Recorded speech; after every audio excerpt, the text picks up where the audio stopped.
You died. I have 9 lives. And how many times have you died already? No! Puss in Boots doesn't need a spotter. Watch! Watch! A cat always lands on his feet. Watch!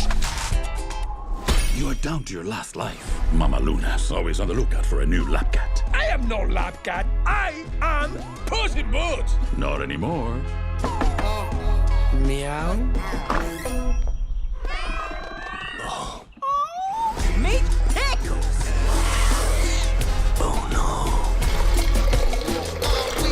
no. This is a person party, Pickles. That's your party. So this is where dignity goes to die. It took DreamWorks 11 years to get another Puss in Boots movie. Man, well worth it. So once the news broke out that DreamWorks was doing another Puss in Boots movie, I was going, awesome. Because what made the first movie so good was that not only you explore the origin of Puss in Boots, but it didn't rely on Shrek at all. They don't even mention him in that first movie. Here you see a couple of like quick snippets of some characters from Shrek, but it's like, oh, they're there, and then they're gone, and they don't come back. Which, it was pretty much like a cameo. But overall, that's why I really liked the first movie, which, in fact, I actually went to the premiere of back in 2011. And that was quite a great experience. But I was super, super excited to see what they were going to do next. And then when they revealed the title, I went, oh, like I really, because the thing with a lot of wish movies or movies that deal with wishes, there's a lot of room for plot holes and errors. There's a lot of the, oh, why'd you wish for this when you could have done this, or you could have done this, and that's why I think a lot of wish movies I don't think do it very well. But I think Aladdin did it very well.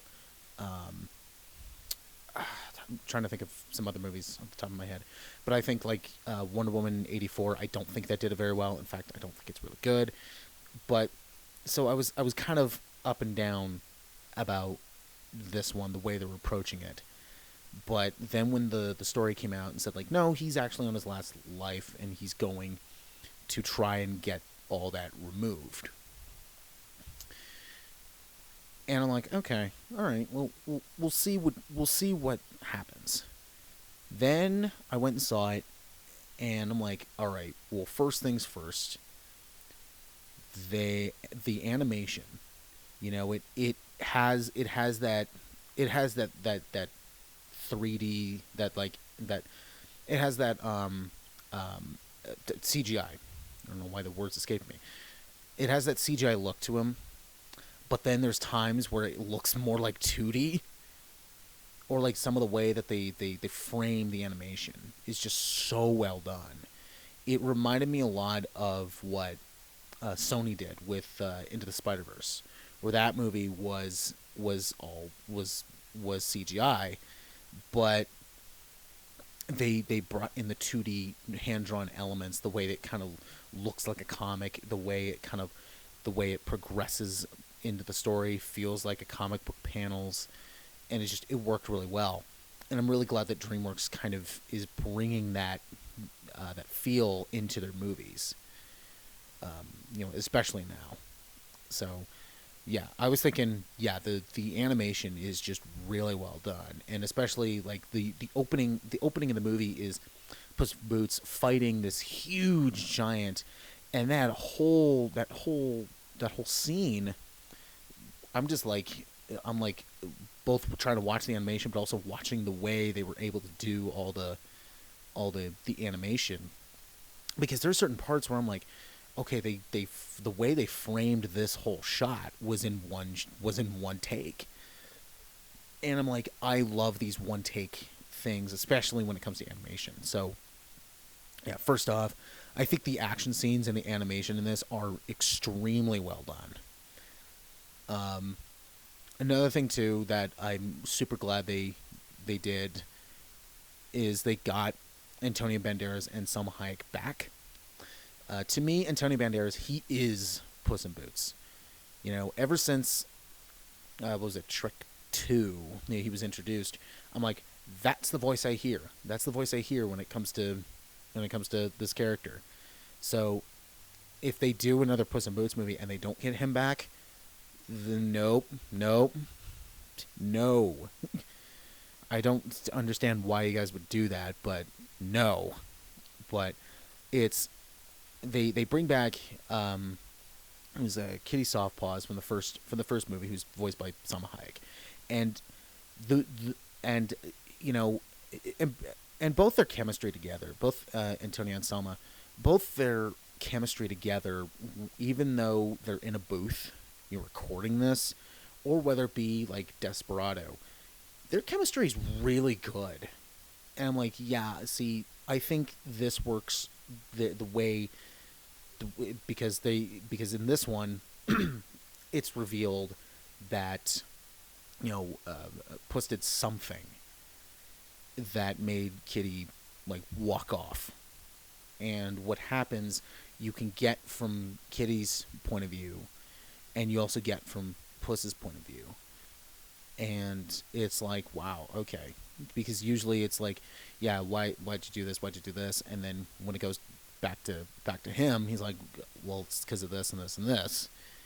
And you're kind of like, well, I guess we all have those moments, but what happened still was terrible.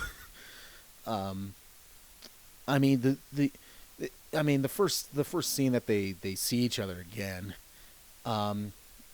is like, wait, Puss, Kitty, oh, it's great to see you. Slap, and she slaps him in the face, and you're like, oh boy, yeah, I was wondering what happened. But I think their chemistry together, I think, just really shines. And that's also what made the first movie really good. It's because it brought both of them back, because they worked together on Desperado. And also the added cast in this, I think is really good. We have John Mulaney's in this, Florence Pugh's in this, Olivia Colman's in this. Like they bring back, they don't bring back a whole lot of characters. I mean, the only two characters that really come back in this is both Puss and Kitty. They have so the whole plot of the movie is Puss is out there being him, trying to be the cat that's not afraid of anything. But then after a big fight at the beginning of the movie, he ends up getting he dies. But then he wakes up and he's just like, yeah, so what happened? Oh, you died. Wait, what? Yeah, and how many lives are you on right now? Or how many lives have you wasted right now? And then they go through, and the one that he was just on was his 8th, so he's on his last life.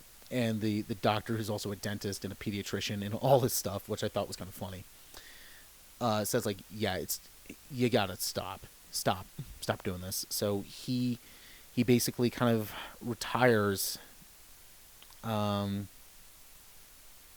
but then he's brought back when he hears about this place where a shooting star fell to Earth, and the star's stuck in the Earth. So he's like, you know, if I go and find it, I can wish for all my lives to be brought back to me. Which then he goes off on this adventure, and then ends up running into Kitty, but also a dog which he meets ends up tagging along with him, and he's just kind of dim-witted, and then stuff happens. But I will say this, one thing that did also catch me off guard was the humor and some of the situations that happened where I'm like, wow, I was not expecting them to go this way, but wow.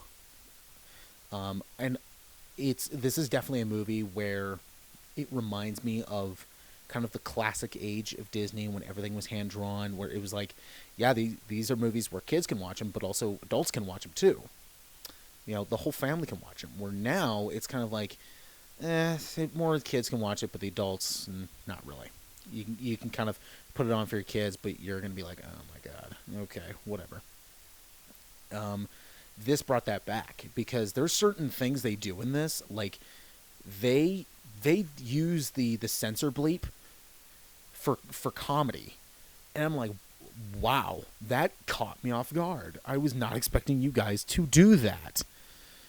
So it was funny to me, but also throughout the movie, Puss is being hunted by a quote-unquote bounty hunter, and I was kind of thinking like, oh, maybe could be like this, maybe it could be, and then it was, but the way they did it was like, oh, okay, that's cool. And then it shows more of the fear in Puss, because he always tells himself like, yeah, I can't be afraid of anything. I'm not afraid of anything, but this is the thing that makes me afraid. That's why I always like when movies or TV shows, they take a character who is not supposed to be, they're not supposed to be sad and not supposed to be happy or angry, or in this case, scared. And then they make something happen to them that then makes them feel that emotion. Much like what Disney did with Inside Out, where they all stick to one emotion, but then throughout the course of the movie, they learn to deal with the emotions that they have. Like, you're not just solely focused on one trait. You grow. And I've always liked that with character writing and story building. And I think this did it extremely well. So I really loved what they did. This gets it great. A lot of people said that they like this more than the first movie. The thing with the first movie was that it's the prequel, so it's like, yes, you have your standalone Puss in Boots movie, but we're telling you how this happened, and also the fact that this took 11 years to do. Thanks, DreamWorks. But you know what? I applaud you for taking your time and doing something different, and also the same at the same time. So this gets it great. Yes, it's in my best of list for last year. And yeah, hopefully it doesn't take another 11 years to get a third film, because they do kind of set up another movie, but at the same time they kind of set up a possible another Shrek movie, which I'm like, okay, well, if we do get a third Puss in Boots movie, DreamWorks, don't take over a decade to do it. Please start making it now. Espresso.